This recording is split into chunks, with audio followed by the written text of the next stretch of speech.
prosseguindo o nosso conteúdo. Hoje nós vamos concluir o capítulo 4, que é o capítulo de movimento em 2 e 3 dimensões. Então nós já falamos de aceleração, posição, deslocamento, velocidade em 3 dimensões, fizemos alguns exemplos. E hoje nós vamos discutir duas aplicações dessa questão do movimento em 2 e 3 dimensões, né? Que são os lançamentos, ou como está escrito no livro, o movimento balístico, né? E o movimento circular, que nós vamos discutir só o movimento circular uniforme, que apesar dele ser o mais simples, ele é também muito importante, como nós veremos.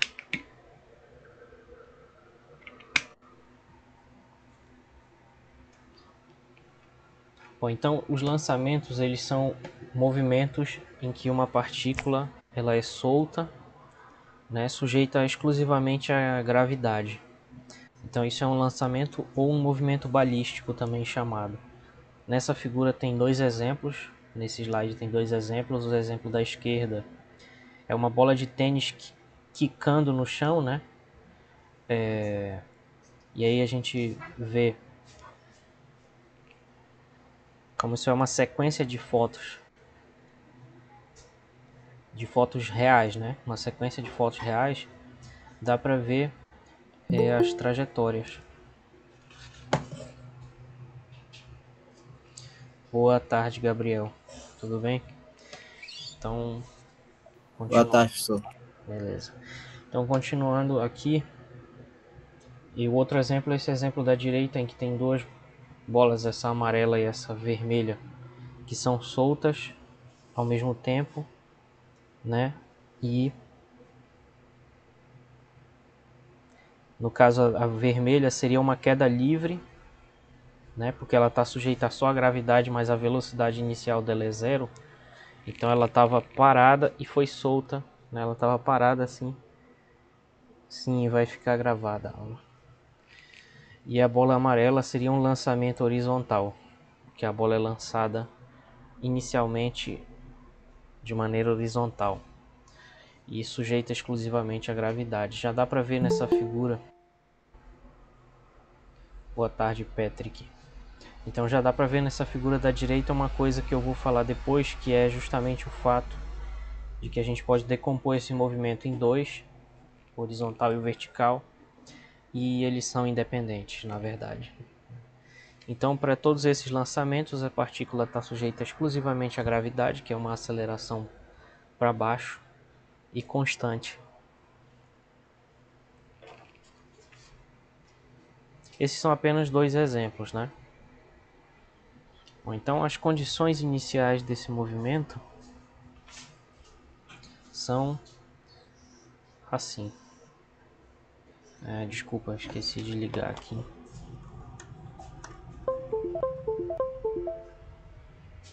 Tá. Então, as condições iniciais, elas... Deixa só eu copiar uma coisa. Boa tarde, Lucy.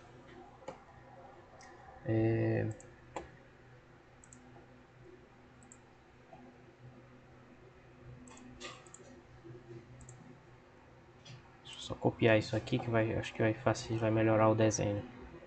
Aqui. Bom, então as condições iniciais de um lançamento nós podemos escrever de um jeito geral. Eu vou colocar de um jeito aqui que é como se ela estivesse sendo lançada. Imagina que a gente tem uma partícula aqui e ela vai ser lançada. Então a velocidade inicial dela pode ser para baixo, pode ser horizontal, pode ser para cima, diagonalmente, pode ser verticalmente para cima, ou pode ser para baixo, ou pode ser simplesmente 0. Boa tarde, Jonathan. Então, para vocês que chegaram agora, a gente está falando sobre lançamentos. Eu acabei de começar a falar. Boa tarde, professor. Desculpa, que eu acabei de chegar do trabalho. Beleza, beleza. Tudo bem. Beleza, pessoal? Então, a velocidade inicial ela pode ter qualquer direção. Então, como é que a gente estuda isso? A gente bota uma velocidade inicial em algum lugar e diz que ela forma um ângulo θ. Por quê? Porque se ela estiver horizontal, significa que esse ângulo é igual a zero. Se ela estiver para cá, por exemplo, assim aí a gente vai medir negativo, porque está embaixo do eixo x. Então a gente vai dizer, por exemplo, que θ é menos 30 graus ou algo assim, certo? Se for verticalmente para cima, θ é 90 graus. Se for verticalmente para baixo, seria θ igual a menos 90 graus. E assim a gente vai montando o problema. Para evitar de discutir tudo isso, a gente bota só um ângulo aqui. Eu vou apagar, mas vai ficar no vídeo, né?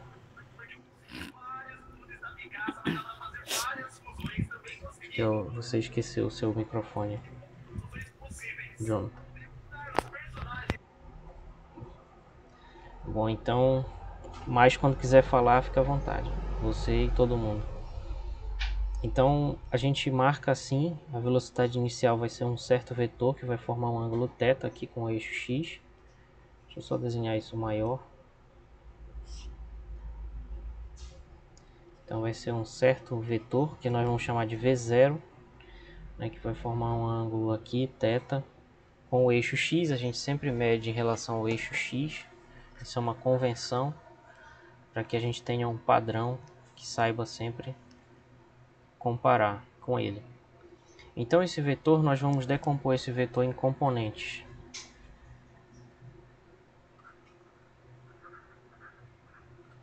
Por quê? Porque nós vamos decompor também o movimento em componentes.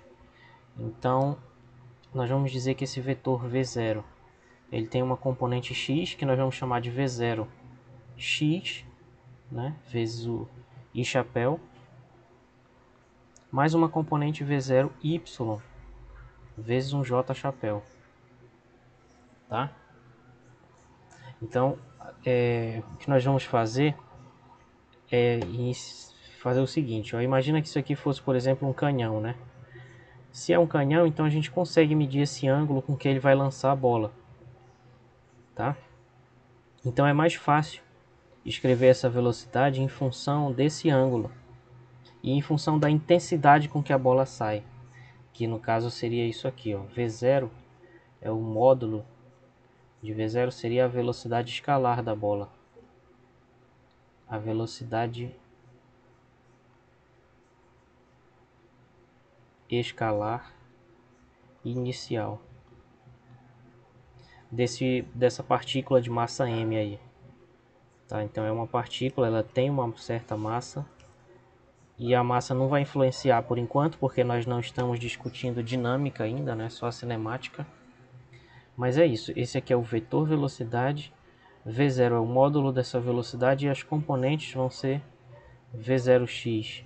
Como nós discutimos lá na aula sobre coordenadas polares, a componente vai ser V0, que é o módulo da velocidade, vezes o cosseno desse ângulo. Lá no Rayleigh eles chamam de θ0 esse ângulo porque é o ângulo inicial do lançamento, tá?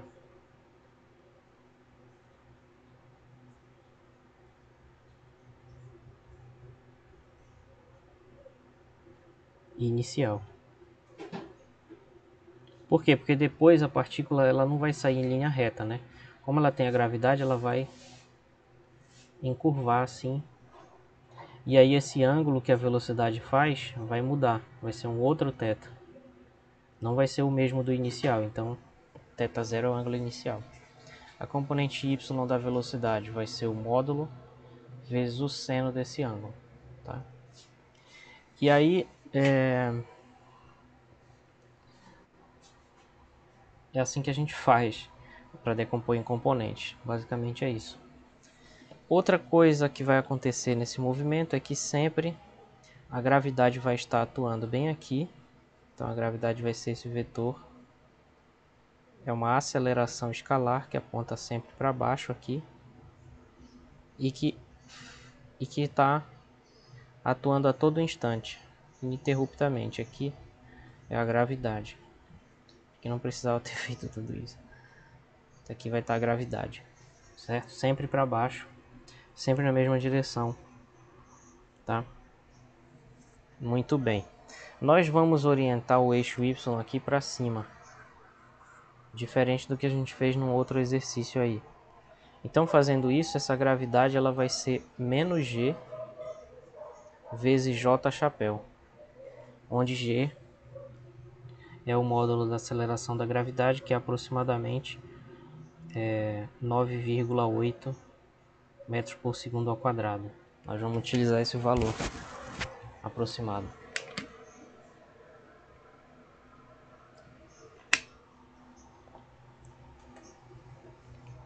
Bom, nós utilizamos vetores porque os vetores permitem separar em componentes. É por isso. E por que isso funciona no nosso estudo? Isso funciona porque os movimentos horizontal e vertical são independentes. Então, a gente sabe que quando tem um lançamento, a partícula vai fazer mais ou menos assim. E a gente sabe que esse é o movimento verdadeiro. Mas a gente pode, matematicamente, decompor isso num movimento horizontal e num movimento vertical, matematicamente. E a gente pode entender o movimento da partícula em cada ponto como uma composição de movimento horizontal com movimento vertical. Tá dando para entender, pessoal? Então, a posição, por exemplo, aqui em cada instante vai ser um vetor R, e nós vamos escrever essa posição como x e chapéu mais yj. E aí nós vamos dizer como esse x depende do tempo, que é o movimento horizontal, e como esse movimento, essa função y depende do tempo, que é o movimento vertical. Tá? Então isso aqui. Boa tarde, Paulo. Então esse aqui é... me confundi. Esse aqui é o movimento horizontal, ou seja, no eixo X, e esse aqui vai ser o movimento vertical.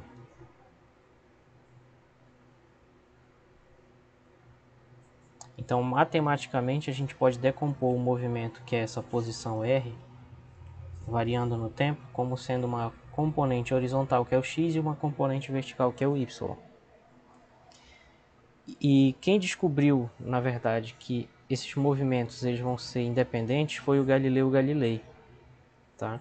E isso, quando ele descobriu isso, né, a gente conhece esse resultado dele como relacionado com outras coisas, não é só isso, mas a gente entende isso como a relatividade de Galileu, né? Que é, por exemplo, se você estivesse num barco e o barco está indo para frente, se não fosse pelo vento, toda vez que você joga alguma coisa para cima, exclusivamente para cima, ela vai cair na sua mão de volta, né? Então imagina que você está num barquinho aqui, barquinho de papel aqui, ó, certo? Aí o barquinho está indo para lá. Aí lá no início você jogou uma moeda aqui. Então quando o barquinho está bem aqui, você jogou uma moeda. Aí essa moeda vai subir e no final você e a moeda vão chegar no mesmo lugar de novo. Por quê? Porque você atribuiu um movimento vertical para a moeda apenas, não horizontal, né? E o horizontal e o vertical são independentes. Então não importa se tu e a moeda estão indo para frente. A relação que tu estabeleceu com ela jogando ela para cima foi um movimento vertical. Isso não tem nada a ver com o movimento horizontal, que é o deslocamento do barco e da moeda ao mesmo tempo para a direita, certo? Aí aqui do lado esquerdo eu botei um desenho que tem no livro, que é relativo a um experimento que dá para fazer, que é para mostrar justamente que o quanto o horizontal e o vertical eles são independentes. Verticalmente falando, está tudo sujeito à gravidade. Então vamos imaginar essa situação aqui, que tem um estudante ou uma estudante aqui, que está cuspindo uma bolinha de papel aqui pelo canudinho, e simultaneamente, quando ela faz isso mirando numa lata que está presa no teto, que poderia ser, por exemplo, com um eletroímã, que estaria segurando ela aqui, Agora vamos imaginar que simultaneamente essa pessoa cospe essa moeda aqui, ela atira, que é uma palavra mais bonita, né? Atira essa bolinha, simultaneamente a lata vai cair. Tem como construir isso daí para que as duas coisas aconteçam ao mesmo tempo. Se as duas coisas acontecerem ao mesmo tempo, a bolinha sempre vai atingir a lata. Por quê? Porque depois de um certo tempo, ΔT, aqui, depois de 1 segundo, por exemplo, 2 segundos, não, acho que 1 segundo é mais razoável, né? A lata vai ter caído uma certa altura H, só que a bolinha também vai ter caído uma certa altura H em relação à altura que ela teria atingido se não tivesse gravidade. Vou ver se eu explico melhor. Se não tivesse gravidade, a bolinha ia seguir reto aqui. É por causa da inércia que a gente vai estudar depois. Só que como tem a gravidade puxou a bolinha para baixo enquanto ela também ia para frente. Então a queda que aconteceu com a bolinha que foi cuspida foi a mesma queda que aconteceu com a lata que caiu. Por quê? Porque o movimento horizontal da bola que existe, ou o horizontal da lata que não existe, né? A velocidade y da lata é... a velocidade x da lata é zero. Isso não influencia no movimento vertical dos dois, que é o mesmo, porque ambos estão sujeitos a... Aliás, ambas, né? A lata e a bolinha estão sujeitas à mesma aceleração da gravidade. Não sei se deu para entender mais ou menos a ideia dessa independência. Ficou alguma questão que vocês queiram discutir?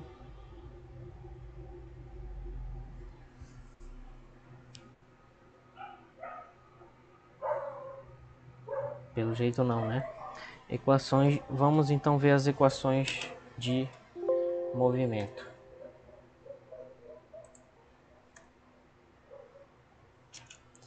Bom, as equações de movimento vão ser sempre impares, porque nós vamos ter, devido a essa independência, nós vamos ter uma partícula então se movendo aqui no espaço com uma certa massa m,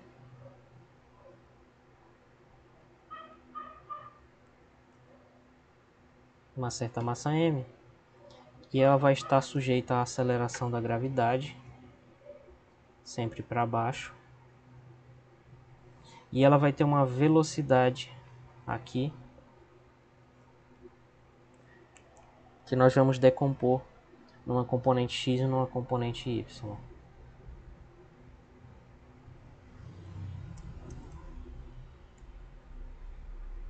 Ok? Então nós vamos ter a todo instante um movimento horizontal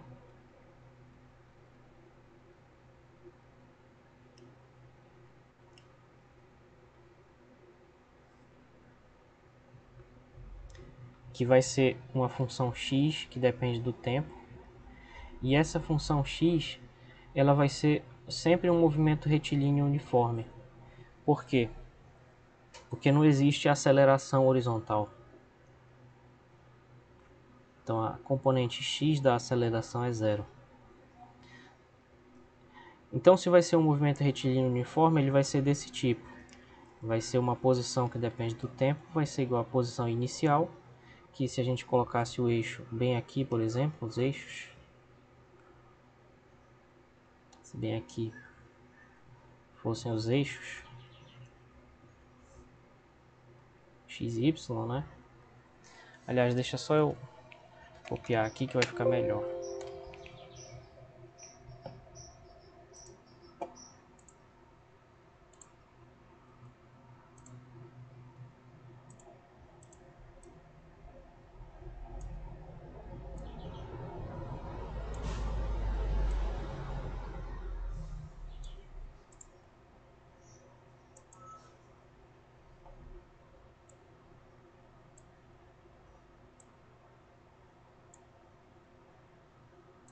Mais um pouquinho para cá.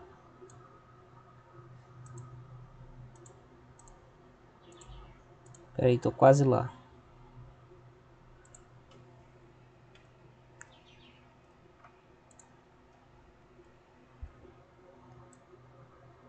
Pronto.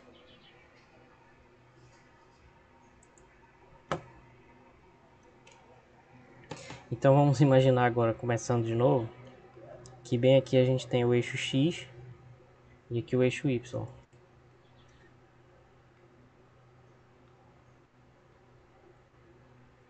Tá? Então vamos supor que o corpo começou nessa posição aqui. Então essa vai ser a posição inicial x0. E ele começou nesse ponto P aí. Então aqui vai ser o y0 dele. Geralmente isso coincide com a origem. Porque geralmente a gente começa a analisar do início do movimento. Tá? Mas eu estou supondo que não, para a gente ter a máxima generalidade. Então isso vai ser uma posição inicial mais a velocidade vezes o tempo, como nós estudamos lá no MRU. Só que essa velocidade inicial é a velocidade inicial no eixo X.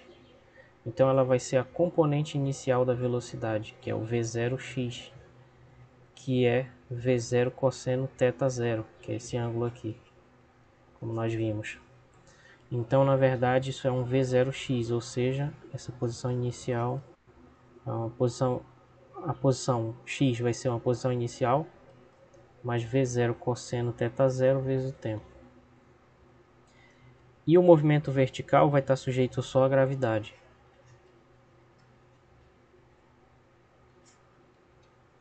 Como vai estar sujeito só à gravidade, então vai ser uma função y de t, e vai ser um movimento retilíneo uniformemente variado.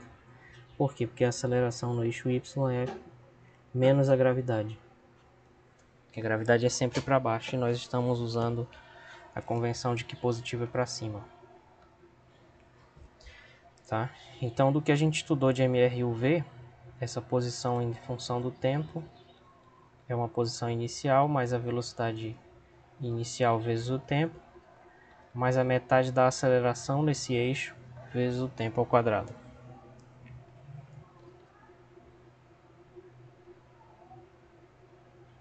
Então o y vai ser y0 mais a velocidade inicial vezes o seno de θ agora, porque essa componente bem aqui vai ser v0y, que é v0 seno θ0, vezes o tempo, menos metade da aceleração da gravidade vezes o tempo ao quadrado, porque a aceleração do eixo y é menos g. Então essas vão ser as expressões para um movimento no eixo x e no eixo y. No eixo x vai ser isso, no eixo y isso. Aí nós vamos ter uma equação para a trajetória, que é nada mais do que uma equação para y em função de x, ou seja, uma função y de x. E como é que nós chegamos a isso? Bom, nós isolamos o t na expressão do x,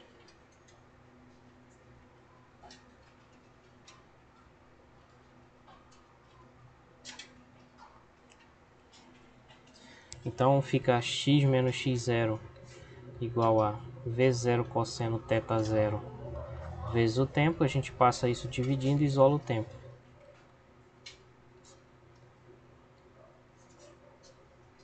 A vantagem de escrever do jeito que nós vamos escrever agora é que não aparece o tempo na equação, tá? Então a gente não precisa medir o tempo, precisa medir só as posições x e y do movimento. Essa seria a vantagem prática. E agora, substituindo essa expressão de t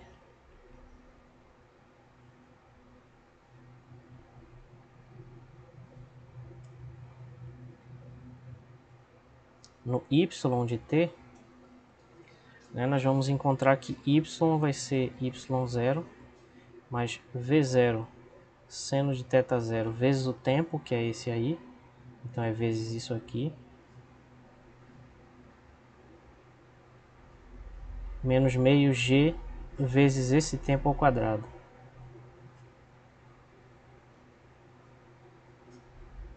E após algumas simplificações, a gente conclui que vai ficar assim: y menos y0 é igual a x menos x0 vezes a tangente do ângulo θ0 menos g vezes x menos x0 ao quadrado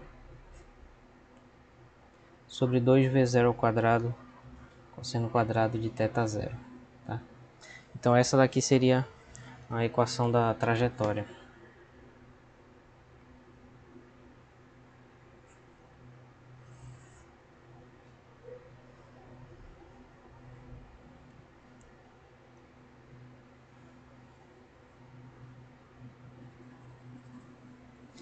Certo?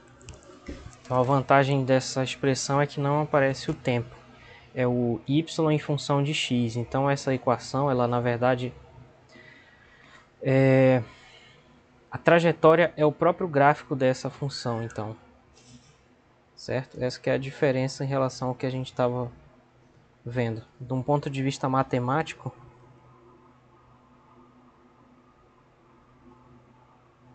então faz meia hora que vocês me avisaram que não estava aparecendo. Mas está aparecendo a minha tela, eu acho que foi só para uma pessoa aí. Bom, ok. Então essa é a equação da trajetória, beleza? A partir dessa equação nós podemos calcular o alcance horizontal, né? O que significa alcance horizontal? Acho que seria bom então mostrar para vocês aqui uma animação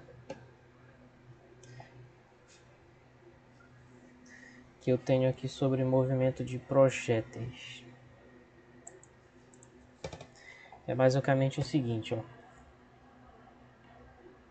O alcance, que aqui tem uma animação que a gente pode mudar o ângulo de lançamento entre 25 e 90 graus. Quando a gente bota em 90 graus, esse movimento vai ser um movimento vertical, né? Só que quando a gente muda para um ângulo aqui assim, o movimento vai ser um lançamento horizontal. O alcance é essa distância que o projétil percorreu desde o início do lançamento até atingir o solo. Essa distância é no eixo X. A gente pode pegar emprestado essa fita métrica bem aqui, posicionar direitinho aqui e medir essa distância. Nessa simulação aqui a gente está vendo que essa distância foi de 29,68 metros. Beleza? E aqui eu não lembro o que é isso, tá? Então é mais ou menos assim que funciona. O alcance seria essa distância. E aí vocês percebem que esse alcance depende do ângulo. Se eu jogar muito para cima, o alcance não vai ser muito alto, porque vai ser quase um movimento horizontal, né? Mas ao mesmo tempo, se eu colocar muito para baixo, ela também não vai tão longe. Então parece que existe algum ângulo aqui no meio, que a gente não sabe qual é, a princípio, em que essa velocidade, em que esse lançamento vai ter um alcance máximo, né?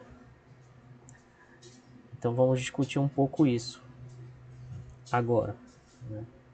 Muito interessante essa animação aqui, porque dá para brincar, dá para apagar aqui. Eu posso diminuir a velocidade inicial, né? Posso tirar essa régua daqui, eu posso diminuir um pouquinho a velocidade inicial e fazer o lançamento aqui.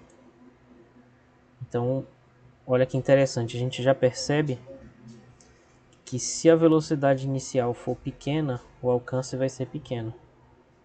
Então esse alcance deve ser de alguma maneira crescente ou proporcional, não sabemos, à velocidade inicial.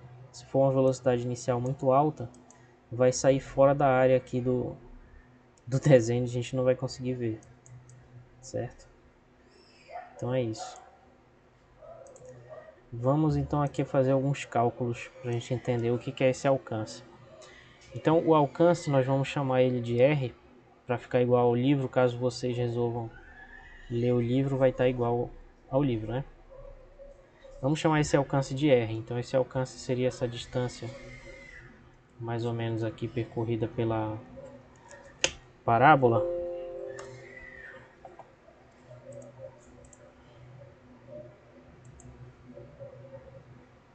Tá? Então esse vai ser o alcance.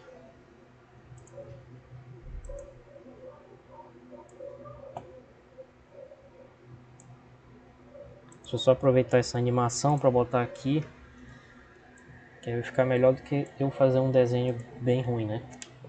Então o alcance vai ser essa distância aqui entre o ponto inicial e o ponto de chegada. Esse vai ser o alcance R. Como é que a gente calcula isso? Bom, da equação da trajetória anterior,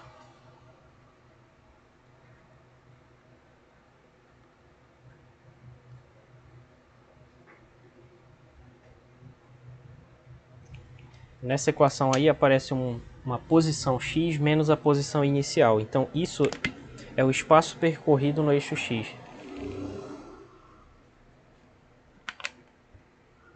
Num lançamento em que a gente quer encontrar o alcance, isso vai ser o próprio R, tá? Então, usar lá a equação da trajetória, o x menos x0 vai ser o próprio R. Mas ao mesmo tempo a gente percebe que em relação ao eixo x, a altura inicial é igual à final. Por quê? Porque a bolinha subiu, então no início y era igual a zero. E a bolinha subiu, mas depois ela desceu e acabou indo parar na mesma altura, y igual a zero. Então em relação ao eixo y menos y0 é zero. Agora se a gente substituir essas duas coisas na equação... Boa tarde, Felipe. Se a gente substituir essas duas coisas aqui na equação, vai ficar zero igual a r vezes tangente de θ zero menos g. Ali onde aparece x menos x0 é o alcance r, então fica r ao quadrado. E embaixo dividido por 2 vezes 0 quadrado cosseno quadrado de θ zero.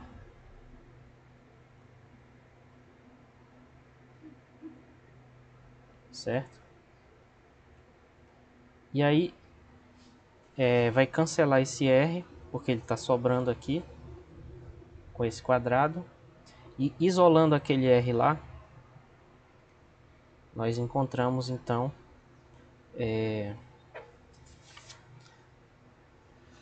que esse alcance ele vai ser, após alguns cálculos e algumas simplificações, né? Vamos dizer, tem alguns cálculos aqui e depois, tá, simplificando, fica v0 ao quadrado sobre g vezes o seno de 2 vezes o θ zero. Então esse é o alcance horizontal.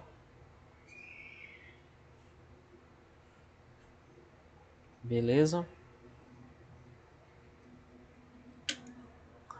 Aí o que ocorre é...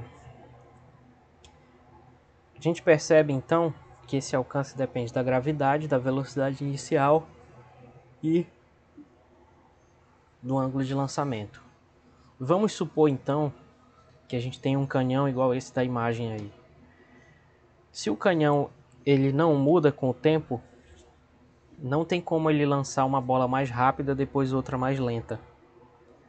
Ele vai lançar sempre com a mesma velocidade inicial, né? Ou se fosse, num caso mais trágico, se fosse uma arma de fogo, as balas são construídas igualmente, a arma é a mesma, então mais ou menos a velocidade inicial vai ser sempre a mesma.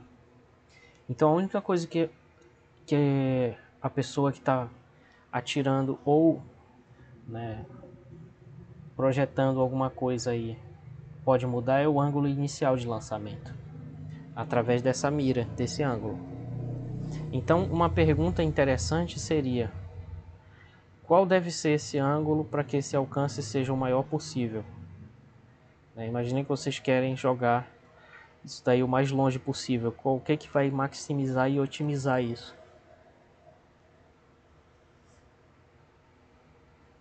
Se só vai depender do ângulo, porque o resto é constante, então a pergunta é essa: que ângulo é esse para que o alcance seja máximo? E aí nós podemos então interpretar essa fórmula para conseguir chegar nesse resultado. Então nós acabamos de ver que o alcance é V0 ao quadrado sobre G vezes o seno de 2θ0. Só que aí matematicamente, quando R é máximo, significa então que esse seno de 2θ0 é máximo.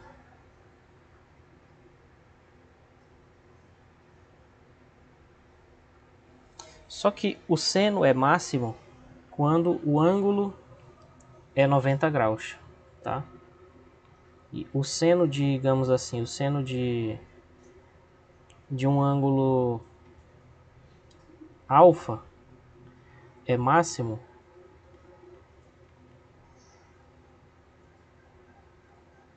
quando esse ângulo alfa for 90 graus, certo? Só que no nosso caso aí, alfa é 2θ0. Então isso significa que 2θ0 deve ser 90 graus. E portanto, o ângulo máximo seria 90 graus dividido por 2. Significa que esse ângulo de lançamento para que o alcance seja máximo vai ser 45 graus. Certo? E nós podemos voltar lá para a nossa animação para ter uma intuição de como isso se dá. Então vamos aumentar só um pouquinho aqui para melhorar o uso da tela. Tá. Vamos fazer um lançamento aqui de 82 graus. Ó. Então, como o ângulo é muito íngreme, muito próximo de 90, o alcance é pequeno. Aí se a gente vai diminuindo, por exemplo, 74, eu consegui atingir ali o alvo, né? Que faz parte da brincadeira, que é saber. Vamos botar esse alvo então aqui no que provavelmente vai ser o alcance máximo. Vamos ver se a gente consegue acertar. Então vou diminuindo o ângulo e vai aumentando o alcance. Só que isso vai chegar no limite, que é justamente quando o ângulo for 45 graus. Vamos ver. Ó, 56, está chegando perto.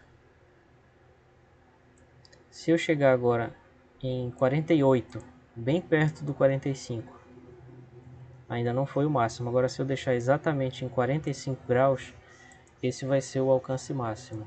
Opa, é por aqui.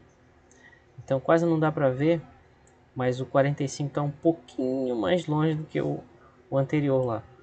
E aí, como isso é o máximo, se a gente fizer um ângulo menor que 45, o alcance vai ser também menor. E aí a gente não vai mais conseguir atingir lá o alvo, beleza? Então é mais ou menos essa a ideia. Bom,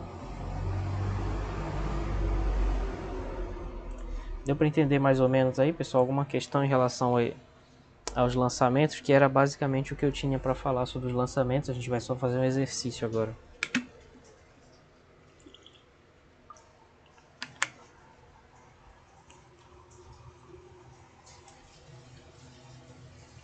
Não, né? Então vamos lá. Uma pequena bola rola horizontalmente até a borda de uma mesa de 1,20 m de altura e cai no chão. Então antes mesmo de prosseguir, a gente tem que tentar fazer uma intuição aqui. Vamos desenhar essa mesa. Tá aqui o pé da mesa. Tá aqui a bolinha rolando. Ela vai sair com uma velocidade inicial horizontal. E isso tá a 1,20 m do chão. A bola chega ao chão a uma distância horizontal de 1,52 metros. Então ela vai fazer uma trajetória mais ou menos assim. E essa distância no eixo horizontal que ela vai percorrer é de 1,52 metros. Por quanto tempo a bola fica no ar? Essa é a pergunta. Bom, então aqui a gente tem que lembrar do que a gente estudou de composição de movimentos. para fazer a letra A inicialmente.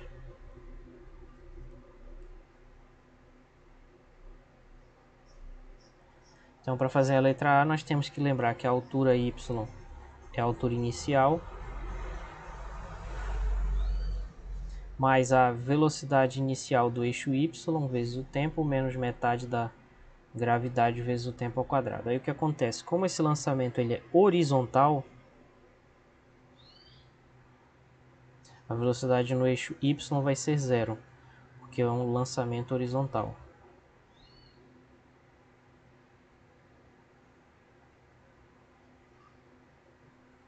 A velocidade ela é paralela ao eixo x, ela não tem componente y. Tá? E a altura inicial é um dado do problema, que é justamente a altura da mesa. Então esse y0 é 1,2 metros. E o tempo é a nossa incógnita e g é aproximadamente 9,8. Então resolvendo isso, fica y menos y0 igual a menos meio gt2. E isolando o tempo, a gente percebe que isso vai ficar então t ao quadrado igual a 2 vezes y0 menos y sobre g. E substituindo, então, o tempo vai ser raiz quadrada de 2 vezes y0 menos y é 1,2 e g é aproximadamente 9,8. Isso vai dar em segundos. Então t vai ser aproximadamente, vamos ver aí com a calculadora.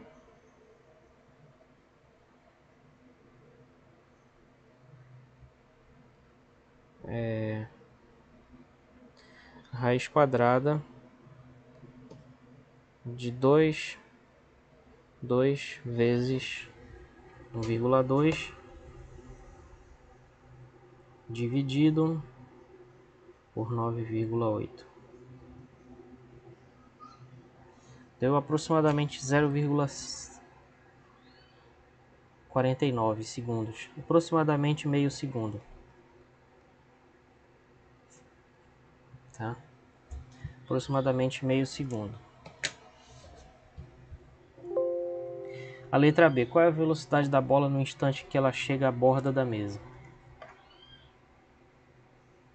Ou seja, está perguntando qual é a velocidade inicial da bola.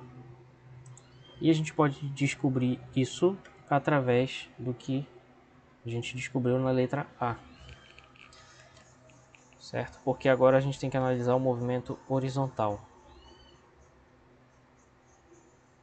Então, analisando o movimento horizontal,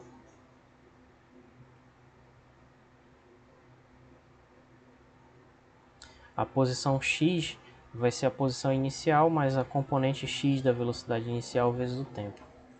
A posição inicial x é zero pelo jeito como a gente montou os eixos aqui. Tá? Então bem aqui a gente poderia dizer que tem um eixo y passando aqui e para cá está o eixo x. Então a posição inicial da bola é x igual a zero. Só que a velocidade inicial ela vai ser totalmente horizontal, porque vai ser v0 cosseno de θ zero, e como eu mostrei para vocês lá no início, esse ângulo θ sendo zero, esse cosseno dá 1. Então a posição vai ser simplesmente v0t. Então o v0 vai ser x sobre t.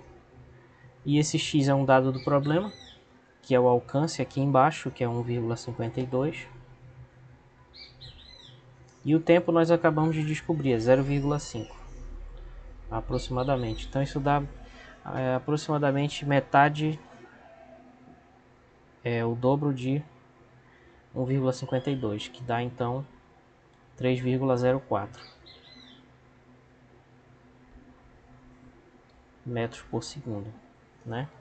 Porque dividir por meio é a mesma coisa que multiplicar por 2, então 1,52 vezes 2 dá isso aí. Beleza, pessoal?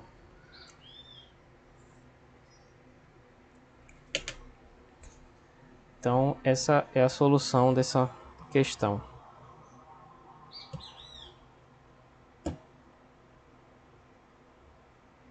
Ok. Então vamos para a segunda parte, que seria a discussão sobre o movimento circular uniforme.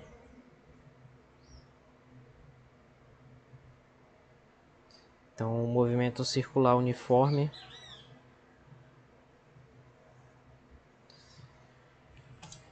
é o seguinte.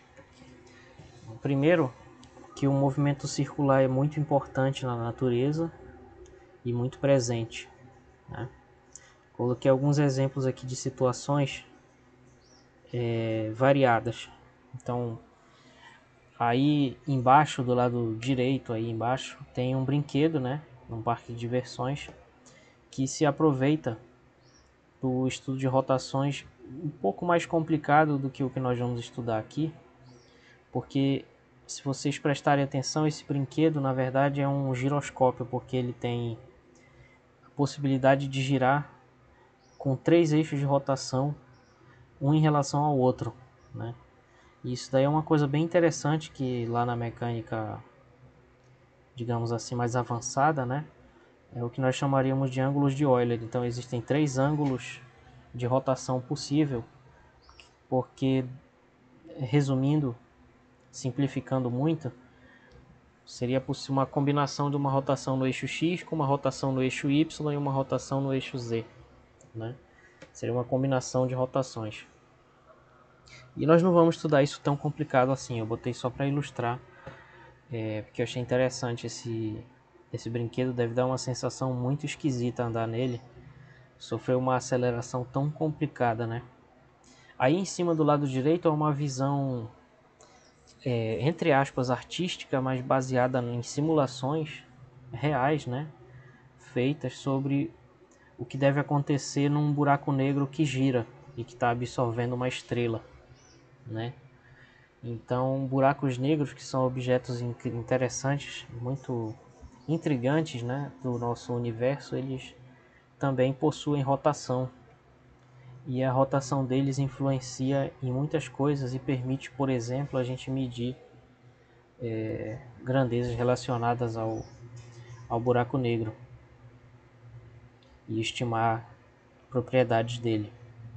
E aí embaixo do lado esquerdo, né, um exemplo de um motor, nesse caso o motor de uma aeronave, simbolizando os motores em geral, que são tão importantes, né, para o estado industrial que a nossa civilização atingiu, né? Tudo funciona baseado em motores, equipamentos elétricos, os motores são muito comuns, então o fundamento deles é uma rotação também. E eu coloquei finalmente esse desenho que é uma representação,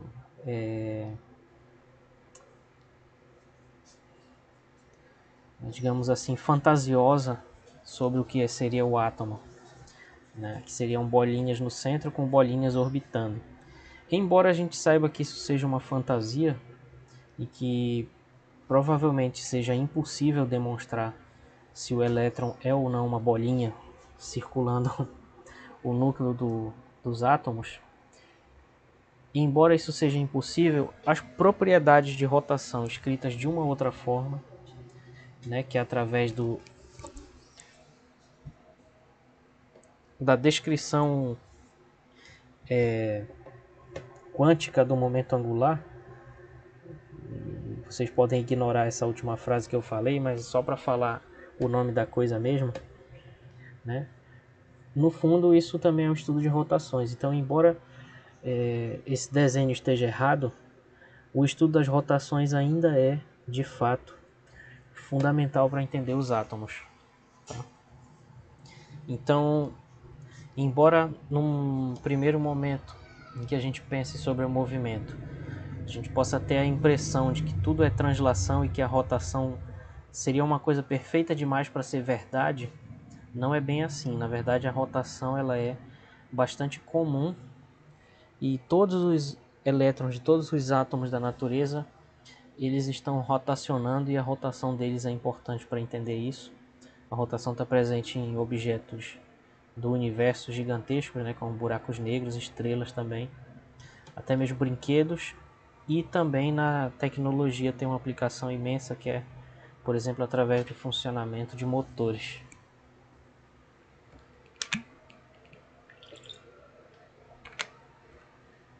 Ok, mas nós não vamos começar falando nem de buraco negro, nem de motor, nem de átomo, nada, nem de ângulos estranhos de rotação, nada disso. A gente tem que começar do zero. E o zero é isso aqui. Uma partícula se movendo em um círculo. E esse círculo a gente desenha um sistema de eixos para poder entender e medir distâncias e ângulos. E nós vamos estudar então essa partícula se movendo nesse círculo. E para entender esse movimento, nós vamos estudar de duas formas. Nós vamos relacionar o espaço percorrido com o ângulo percorrido. Então, quando ela passar por esse ponto aqui, a gente vai marcar bem aqui um ângulo θ, 0, que seria o ângulo inicial dela. E depois nós vamos marcar, depois de um certo tempo t que ela tiver chegado, esse tempo é daqui, ó, daqui, até ela chegar bem aqui. Pá, aí a gente marca o tempo ΔT. E a gente marca o ângulo que ela percorreu bem aqui, que vai ser um ângulo θ. Tá? Então nós não vamos medir só o espaço, nós vamos medir os ângulos também. Isso vai ser importante para a rotação. Então, bem aqui, o inicial, ela vai ter percorrido, ela vai estar numa certa posição aqui, que nós vamos chamar de posição inicial, que nós vamos medir agora desse jeito curvo, né? E depois ela vai chegar bem aqui e vai ter percorrido um certo espaço S, que meu desenho não vai ficar perfeito, lógico, mas essa é a ideia. Tá?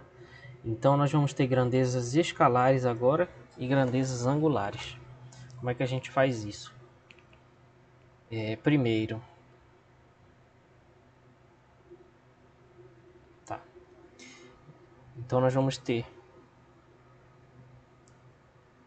um deslocamento não, um espaço percorrido, né?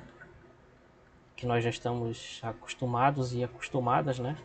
O espaço percorrido, que vai ser o ΔS. O que é o ΔS? É o espaço percorrido final menos o inicial. Só que agora nós vamos introduzir também o conceito de ângulo, né, percorrido.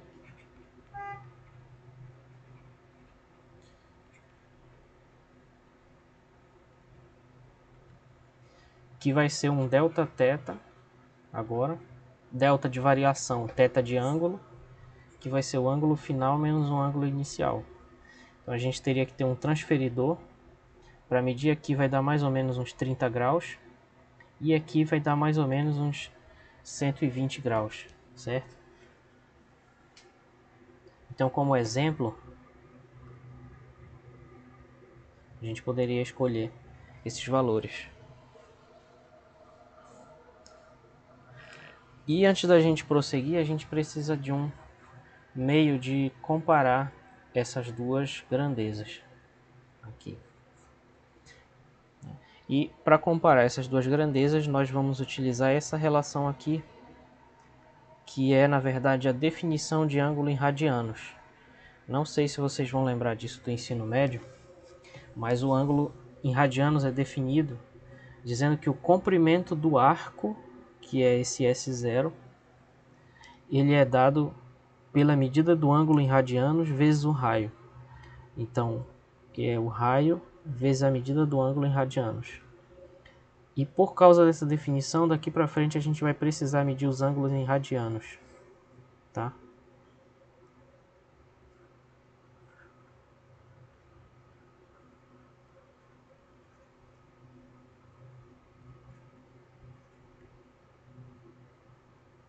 Beleza? Ok. Então, só para finalizar,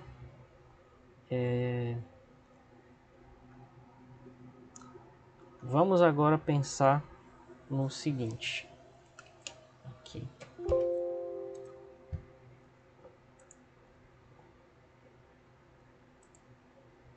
Vamos relacionar essas duas ideias do slide anterior aqui, tá? Vamos, relacionar essas duas ideias aqui através desse S igual a Rθ. Bom, o S igual a Rθ, Nós sabemos que o espaço percorrido é o raio vezes o ângulo. E nós sabemos também, acabamos de ver, que por um lado o espaço percorrido é S menos S0 e o ângulo percorrido é θ menos θ0. Ou seja, um ângulo final menos um inicial. Então, se a gente juntar essas duas ideias aqui, a gente pode dizer que o espaço inicial ele também vai ser igual ao raio vezes o ângulo inicial. E se a gente fizer a diferença entre essas duas equações,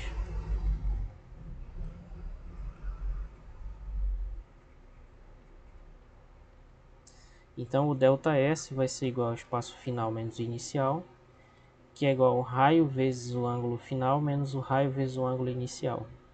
Ou seja, é o raio vezes θ menos θ0, mas o que é isso senão Δθ?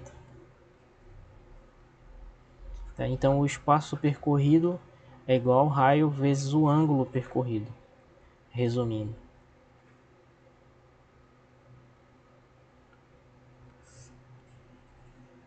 Em outras palavras, se no movimento de lá para cá, ou melhor não, vai. Então vamos imaginar de novo a bolinha se movendo aqui, que na verdade representa uma partícula de uma certa massa m, e vamos chamar então essa variação de ângulo aqui de Δθ.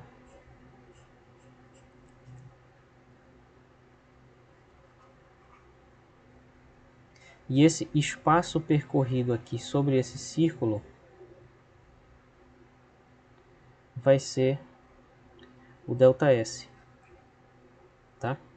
Então o que eu estou dizendo para vocês é o espaço percorrido é igual ao raio, que é essa distância r, do centro à extremidade, vezes o ângulo varrido.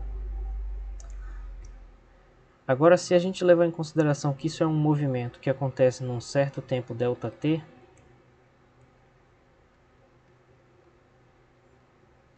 que é o tempo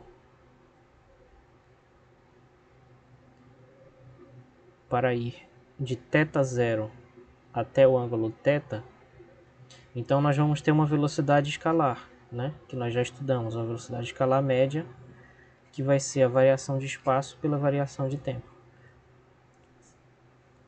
Beleza?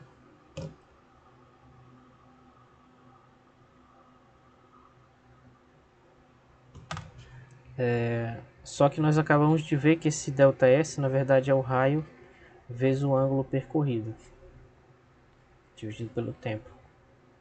Então na verdade a velocidade escalar média vai ser R vezes Δθ dividido por ΔT. Esse Δθ dividido por ΔT aqui, nós vamos dar um nome para isso. Essa vai ser a velocidade angular. Então a velocidade angular, que nós vamos representar pela letra ômega, e que nesse caso ela é uma média, não é instantânea, ela vai ser ômega média igual a variação de ângulo pela variação de tempo. Então isso significa que quando uma partícula ela sai de uma posição aqui para outra aqui,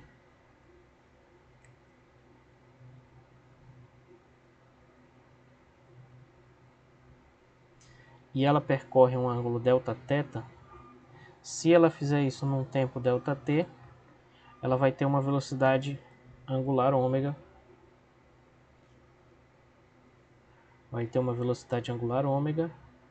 que vai ser o ângulo percorrido por unidade de tempo, tá? Então, se ela percorre, por exemplo, 90 graus em um segundo, a velocidade angular vai ser 90 graus por segundo, certo? Exemplo: se o Δθ é 90 graus e o tempo é 1 segundo, então a velocidade angular vai ser 90 graus dividido por 1 segundo. Então essa velocidade vai ser 90 graus por segundo. Só que nós representamos isso em radianos. Então em radianos, essa velocidade seria π sobre 2 radianos dividido por 1 segundo. Então seria π sobre 2 radianos por segundo, certo? Geralmente a gente expressa assim, radianos. Ok? Mais ou menos assim que funciona. Bom, o movimento circular uniforme, abreviado MCU, ele é aquele movimento caracterizado pelo fato de que a velocidade escalar média ela é constante. Mas antes disso a gente tem que falar sobre a velocidade angular instantânea. Vocês ainda não estudaram cálculo, né? Segundo vocês me disseram.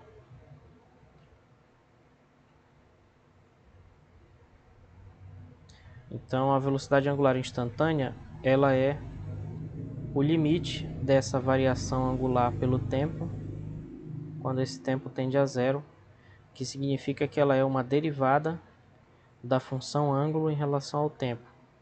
Aí, como vocês não fizeram ainda disciplina de cálculo, eu não tenho como discutir muito essa questão agora.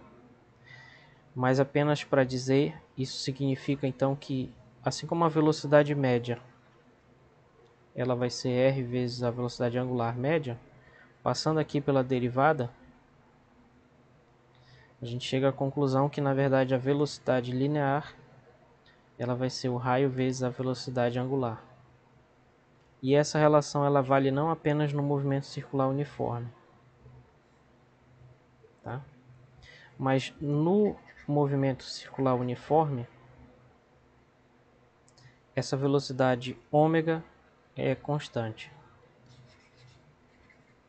Então é interessante pensar que se um círculo menor tivesse aqui no meio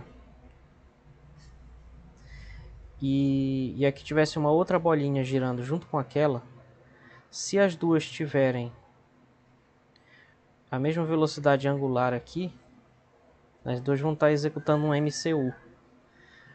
Mas se em vez de uma bolinha isso aqui fosse um disco, todo feito de matéria, cada ponto desse disco estaria a uma velocidade escalar diferente.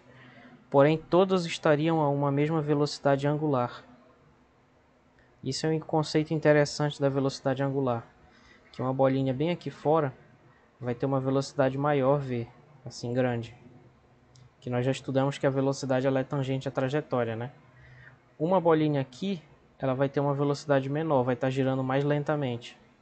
Quanto mais próximo do centro, mais lentamente essa velocidade. Porém, quando a gente pega e divide essa velocidade maior pelo raio maior, depois a velocidade aqui do meio por esse raio do meio,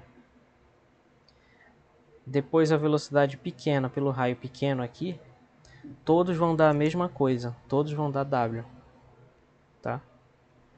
Então, na verdade, quando a gente fala de MCU, a gente está falando que velocidade escalar sobre raio é constante. Então, se isso fosse um corpo rígido, ou seja, que nem virou febre uns anos atrás o Fidget Spinner, né? Não sei se vocês vão lembrar disso. Ele era um corpo rígido. Todos os pontos dele estão a uma mesma velocidade angular quando ele está girando. Embora a velocidade escalar dependa do ponto. Ela vai ser maior para os pontos mais da borda e menor para os pontos mais ao centro. Certo, pessoal?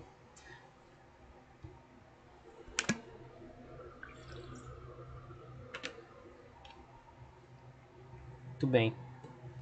Vejamos então um exemplo de como aplicar essas ideias. Tá. Então vamos imaginar aqui uma coisa. Deixa eu copiar isso. Tá aqui.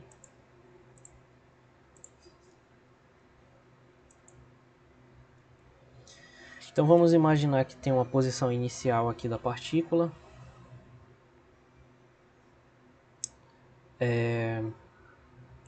Vamos supor que ela começou bem aqui.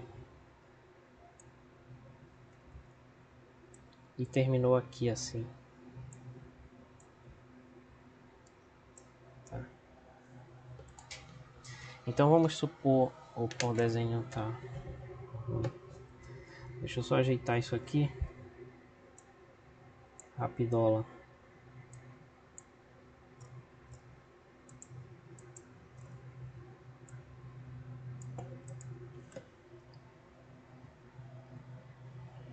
Muito bem. Então vamos supor que a gente tem um movimento circular uniforme aqui. E vamos supor que a posição inicial aqui no ângulo seja um ângulo de 60 graus. Tá? E vamos supor que esse raio ele é igual a 2 metros. Não importa muito se isso é plausível ou não agora, né? Porque é só um exemplo, só para a gente calcular. Então, a posição final, o ângulo final, que é sempre medido no sentido anti-horário, vamos supor que ele seja um θ igual a 200 graus. Tá? E ali um θ0 igual a 60 graus. Então, a primeira coisa que a gente tem que fazer para analisar esse movimento é converter isso para radianos. Mas eu vou deixar aqui algumas perguntas, então, para servir de nosso exemplo.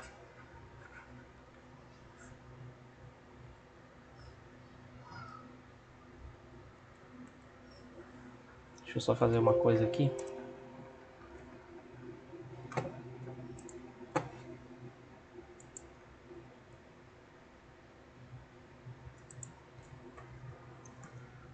Bom, então na letra A, vamos perguntar aqui qual é o ângulo percorrido. Qual é o Δθ? Para resolver essa questão, primeiro a gente escreve isso em graus, né? Que é mais fácil, vai ser 200 menos 60. Que é o final menos inicial. Isso vai dar 140 graus. Agora a gente converte isso para radianos. Como é que a gente faz? A gente usa uma regra de 3. Então a gente sabe que π radianos significa 180 graus. Então nossa questão é saber quanto vale o Δθ se ele vale 140 graus. Aí a gente monta uma regra de 3 aqui, que vai dar 180 sobre 140, corta grau com grau, zero com zero. Então Δθ vai ser 14π sobre 18. Cortando por 2 aí dá 7π sobre 9 radianos. Tá? Então o Δθ vai ser 7π sobre 9 radianos, ou 140 graus. Esse vai ser o ângulo percorrido. Depois, qual é o espaço percorrido? Bom, o espaço percorrido a gente pode calcular a partir da letra A. Então, o espaço percorrido é o raio vezes o ângulo.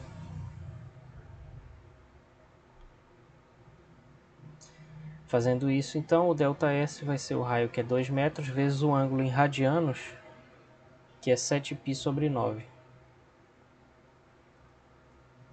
Deixa eu só tirar uma coisa aqui que está atrapalhando.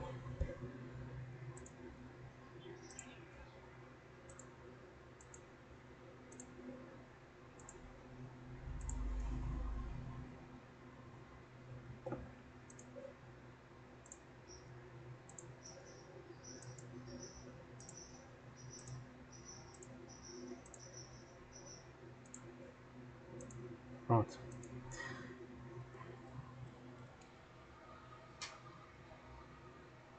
Ok. Então, o espaço percorrido é o raio vezes o ângulo percorrido. E o ângulo percorrido aqui foi 7π sobre 9. A gente tem que usar em radianos para poder calcular. Tá? Então, isso foi 14π sobre 9 metros. Aí, se a gente quiser uma aproximação, a gente pode usar a calculadora. E usando a calculadora, então vai ficar 14 vezes π dividido por 9, que é aproximadamente 4,89 metros. certo? Então o espaço percorrido aí foi aproximadamente 4,89 metros. Vamos ver então a letra C. Verifique. A letra C vai ser: calcule a velocidade escalar agora. Tá? Então na letra C, calcule a velocidade escalar. Então, a velocidade escalar é ΔS sobre ΔT. E eu esqueci de falar no problema, mas vamos supor que esse ΔT seja igual a 1 segundo. Vamos colocar aqui ΔT igual a 1 segundo, dado do problema. Então a velocidade escalar ela vai ser o espaço percorrido, que é aproximadamente 4,89 metros, dividido pelo tempo, que é 1 segundo. Então a velocidade escalar vai ser aproximadamente 4,89 metros por segundo. Certo? E só para finalizar, vamos ver aqui também o cálculo da velocidade angular. Então seria a nossa letra D. A velocidade angular é o ângulo percorrido dividido pelo tempo. O ângulo percorrido foi 7π sobre 9 radianos. E o tempo foi 1 segundo. Então essa velocidade angular foi 7π sobre 9 radianos por segundo. Ou se a gente quiser expressar isso como um número, a gente pode expressar também. Então vai ficar 7 vezes π dividido por 9. Aproximadamente 2,44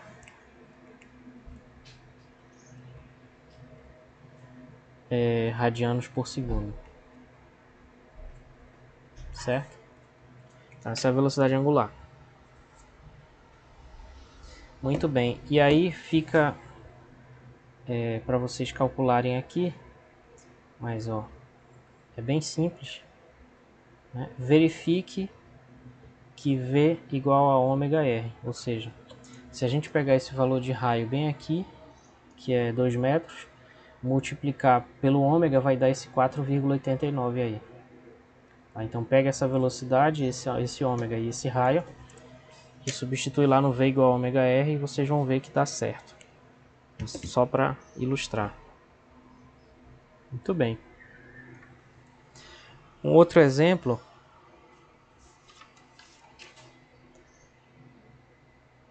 seria o seguinte: num movimento circular, uma partícula está a 10 metros por segundo com um raio de 50 centímetros. Então agora as informações são outras. Agora a informação é que o raio aqui é um certo R, que vale 50 centímetros, e que a velocidade da partícula ela é 10 metros por segundo. Então aqui vai estar a velocidade V, e o módulo dessa velocidade, que é o V escalar, é 10 metros por segundo. Tá? Então a pergunta é: calcule a velocidade angular. Ômega é igual a quanto? Bom, aí a gente usa a relação V igual a ômega R. Então V igual a ômega R, a gente tem V e tem o R. Então a gente pode isolar o ômega aqui. Vai ficar V sobre R. Então vai ficar 10 metros por segundo dividido por 50 centímetros. Então ômega é igual a, na verdade, 10 metros por segundo dividido por meio metro, né? Para ficar tudo no SI, e vai dar 20. Então ômega é 20. A gente pode colocar 20 segundos a menos 1, ou a gente pode colocar 20 radianos por segundo, que é a mesma coisa, porque na verdade o radiano ele é uma unidade, mas é uma unidade sem dimensão, tá? Então não chega a ser uma dimensão física, é um número puro na verdade o radiano, tá? Ok. Porque justamente ele é a razão entre um espaço e um raio, que os dois têm a mesma dimensão de comprimento. Então é um ângulo adimensional, muito embora a gente use essa unidade do radiano. Então tanto faz escrever radiano por segundo ou segundo a menos 1. Vai ser a velocidade angular. A outra pergunta qual é o tempo para dar uma volta. Então, vamos ver o tempo para dar uma volta.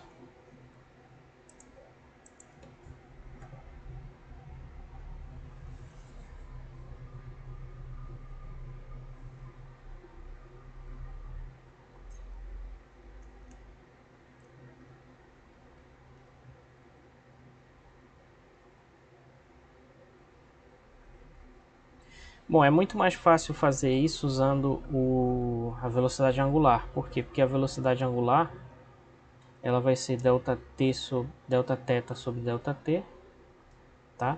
Então, quando for uma volta completa, o Δθ vai ser 2π, simplesmente. Δθ igual a 2π radianos significa uma volta completa, tá? E o tempo igual é justamente o que a gente quer saber, né? Mas a gente sabe que o ômega ele é 20. Então ele é 20 radianos por segundo.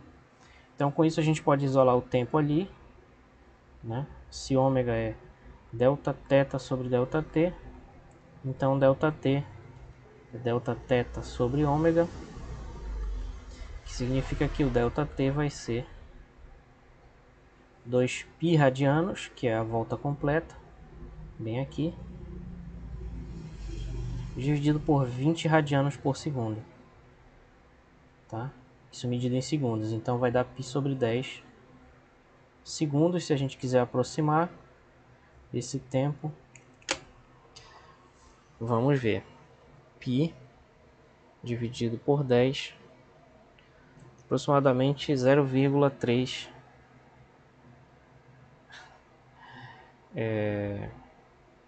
aproximadamente 0,31 segundos, certo?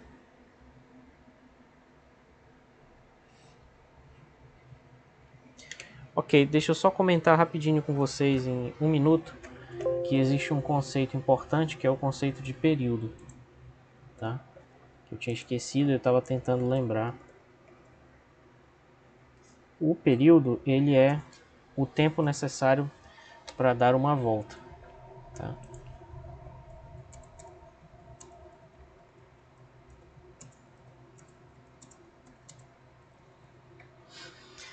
Então, nós podemos obter uma fórmula para o período, que geralmente nós chamamos com a letra T maiúsculo, vendo o seguinte, que justamente se esse é o tempo para dar uma volta e a velocidade angular é o espaço angular percorrido pelo tempo, então em uma volta esse ΔT vai ser 2π radianos e o tempo vai ser o período. É como eu falei para vocês, o radiano ele na verdade é uma unidade, mas não é uma dimensão.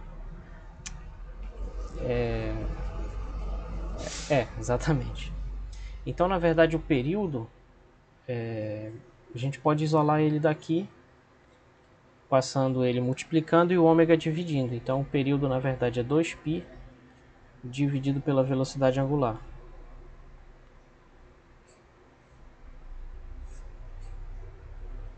Certo? Então é isso, o período é o tempo necessário para dar uma volta e ele pode ser facilmente encontrado aí usando a definição de velocidade angular como sendo 2π dividido pela velocidade angular.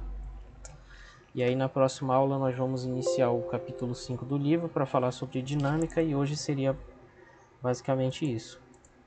Ainda tem alguém aí? Estamos aqui, professor, estamos aqui.